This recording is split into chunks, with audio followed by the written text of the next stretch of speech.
Hi everybody, welcome back into the studio, and I'm just putting the finishing touches on a dog portrait for my Patreon channel. Middle of December, and it should be on there in a couple of days time.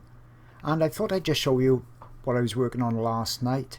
So as you can see, as I said, I'm doing the edges. Now lots of people make mistakes with edges on their drawings and on their paintings as well, because they make them too hard edged.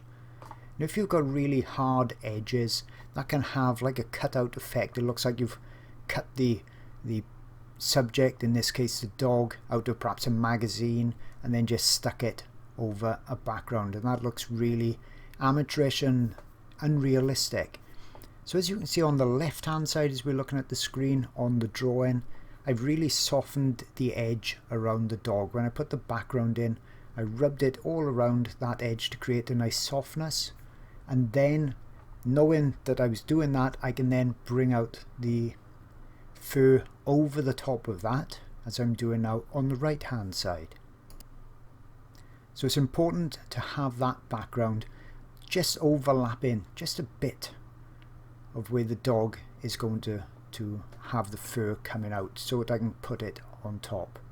Okay, really the thing you don't want to do is butt the edge up against the fur and the background, so you've got, you know, a really crisp hard edge there. So I always bring the background over. Now if you're doing an animal that's got skin like an elephant, you may only want to bring that edge over a millimeter or so. But if you've got longer fur like I've got towards the cheek area on the dog, you're going to want to bring the background over even more, so you can put that fur, the wispy haze, etc., going out over the background.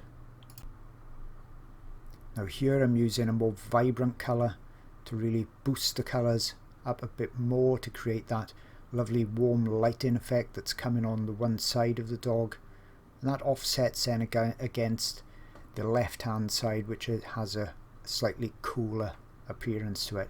Now obviously I'm shooting with the video camera to the side, so proportions look a bit strange on my dog compared if you're looking exactly at the reference photo. You can see I just touched the edge that I put in there just to soften it. So I'm always thinking about softening the edge. I'd rather the edge be softer than it really should be, rather than harder. It's harder edge that's really going to make it look, as I said, less professional.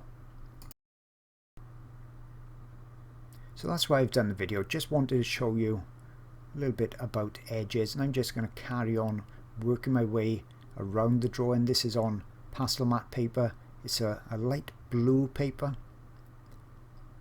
Usually I would use a grey, but I wanted the background to be super soft on this, and the dark grey paper is a bit more grainy feel to it than the blue. And as you can see around the edges, the blue it's almost a grey in itself. It's just a grey with a bit of a tint of blue to it.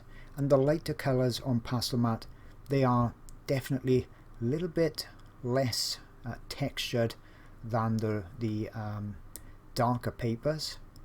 So if you're working very small, and this is only probably about 9 inches or 10 inches in height, and that's quite small really for something, you know, detailed with pastel. If you're working that small, I didn't want to see any real grittiness or graininess in the background. Now if you're interested in seeing the whole lesson for this drawing, it'll be out hopefully in a couple of days.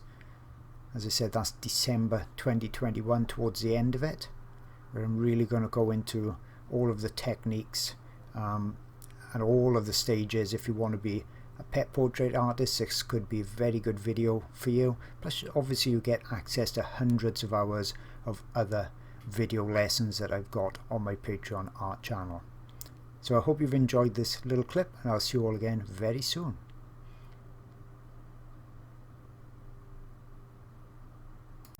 Just wanted to quickly mention my Patreon channel for those looking for even more in-depth art instruction. It's packed full of pastel videos, oil videos as well, and those videos are being added to new ones every single month. I have videos for the complete beginner that have never done pastels or oils before with just limited supplies, and I take you from the very first blocking in all the way through to the final detailed drawings and paintings. I've also got some really unusual subjects as well, and in all of my videos I always take you through all the details. You see everything I do, how I create my work. But it's not just for beginners, it's also for novices, and I also show the best artwork that I've ever done as well. And this particular elephant video spans 6 hours, so you know you're going to see tons and tons of details, tips and techniques. And as mentioned, I've got lots of oil videos on there too, so there really is something for everybody, and you get access to hundreds of hours worth of videos for just $4. Now over 1,000 members strong. Hope to see you there soon.